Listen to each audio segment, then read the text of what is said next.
how's it going, guys? Stonewall here with Raised by Sharks. Today I'm going to be bringing you a heavy bowgun Pierce build centered around the Tarat Assault Support, which is the rarity 8 of Kulve-Taroth's heavy bowgun.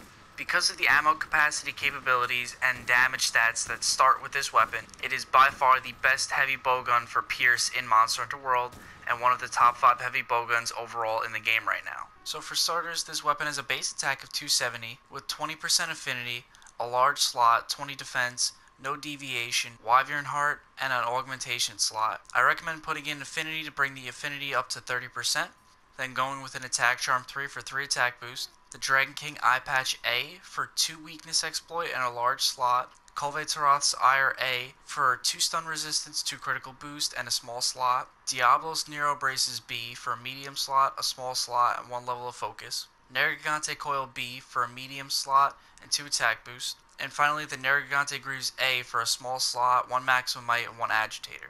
Now in a minute I'm going to show you what to do with this build if you want to take it from this step to the advanced version if you have all of the really good jewels in the game, but for now I'm going to show you what to slot in with this original set. So up in the weapon you're going to want a Tenderizer to get your 3rd level of weakness exploit. You're going to need at least 1 maximum might jewel to put this weapon to its full potential, 1 attack jewel.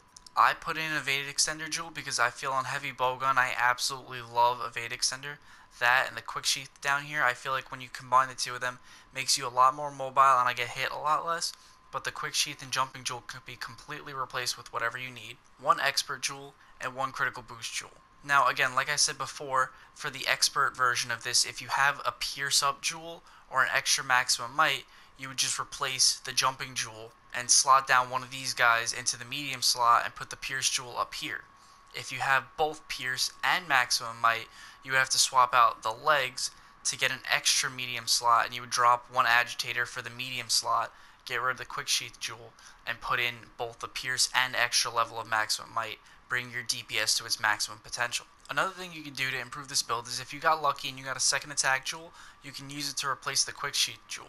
The only issue with that is that if you have both the pierce, a 2nd maximum might, and an attack jewel, you will have to pick 2 out of the 3 to use this set properly. That being said, even with 2 out of those 3 and you make your choice, it's going to be pretty much the best DPS you can get with a pierce build in Monster Hunter World. Overall, this build gives you attack boost 6, critical boost 3, weakness exploit 3, 2 stun resistance, 2 maximum might, critical eye 1, focus 1, agitator 1, evade extender 1, and quick sheath 1.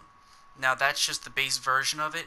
It's also very flexible based on the jewels you have. You can increase the DPS a lot. You could swap out some of the DPS jewels for survivability or mobility jewels, whatever you like. It's very flexible, very high-end set. Now again, I went with the Evade Extender and Quick Sheath because I feel like because I don't use a shield mod on the weapon, it gives me very good mobility, which increases my survivability by a good amount because I rarely get hit with the 2 of these.